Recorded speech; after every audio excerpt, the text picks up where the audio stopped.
NSSന്റെയും SNDPയുടെയും പിന്തുണ രമേശ് ചെന്നിത്തലയ്ക്കുണ്ട്. ക്രൈസ്തവ സഭയിൽ ഒരു വിഭാഗത്തിന്റെ പിന്തുണയും രമേശ് ചെന്നിത്തലയ്ക്ക് അനുകൂലമായി ഉണ്ട് എന്നാണ് അദ്ദേഹത്തിന്റെ അനുകൂലികൾ അദ്ദേഹത്തെ പിന്തുണയ്ക്കുന്ന പ്രധാനപ്പെട്ട നേതാക്കളുടെ ഒരു അവകാശവാദം.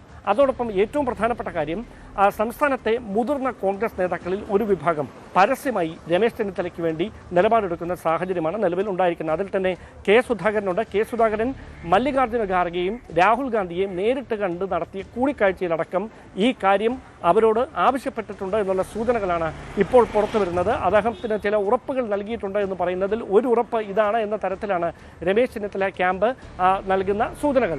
അത്തരത്തിൽ കെ സുധാകരനും കെ ബാബുവും അതോടൊപ്പം KC ജോസഫും എ ഗ്രൂപ്പിന്റെ പ്രതിനിധികളായ KC ജോസഫ് ഉൾപ്പെടെയുള്ളവർ രമേശ് ചെന്നിത്തലയെ പിന്തുണയ്ക്കും എന്നാണ് അദ്ദേഹവുമായി അടുത്ത വൃത്തങ്ങൾ നൽകുന്ന സൂചന.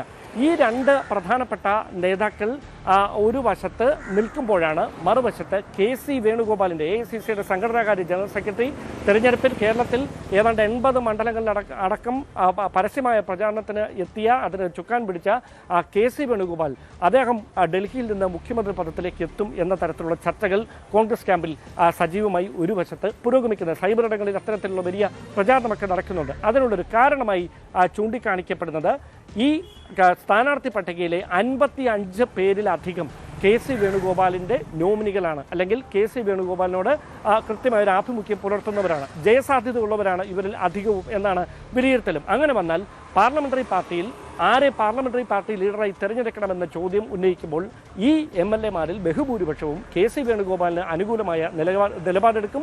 അങ്ങനെ KC വേണുഗോപാൽ സംസ്ഥാന രാഷ്ട്രീയത്തിലേക്ക് കടന്നു വരാനുള്ള ഒരു വഴി തെളിയും. അദ്ദേഹം ഇരിക്കൂറിൽ നിന്ന് ഇരിക്കൂറിൽ നിന്ന് അദ്ദേഹം ജനവിധി തേടി ഇവിടേക്ക് എത്താനുള്ളൊരു സാഹചര്യമാകും ഉണ്ടാകുക. അങ്ങനെ ഒരു സാഹചര്യം ഉണ്ടായാൽ എന്ന തരത്തിലുള്ള സൂചനകളൊക്കെയാണ് പുറത്തു വരുന്നത്. പക്ഷേ KC വേണുഗോപാലിന് വെല്ലുവിളിയായി മാറുന്ന പ്രധാനപ്പെട്ട കാര്യം, MP മാരായ കെ സുധാകരൻ KPCC അധ്യക്ഷ സ്ഥാനത്ത് നിന്ന് മാറ്റിയപ്പോൾ അദ്ദേഹത്തിന് കോൺഗ്രസ് ദേശീയ നേതൃത്വം നൽകിയ ഉറപ്പായിരുന്നു നിയമസഭയിൽ കണ്ണൂർ സീറ്റിൽ മത്സരിപ്പിച്ചുകൊണ്ട് UDF അധികാരത്തിൽ വന്നാൽ മന്ത്രിസഭയിൽ ഇടം നൽകാമെന്ന കാര്യം. പക്ഷേ അത് ലംഘിക്കപ്പെട്ടത് ഒരു MP മാരും തൽക്കാലം സംസ്ഥാനത്തേക്ക്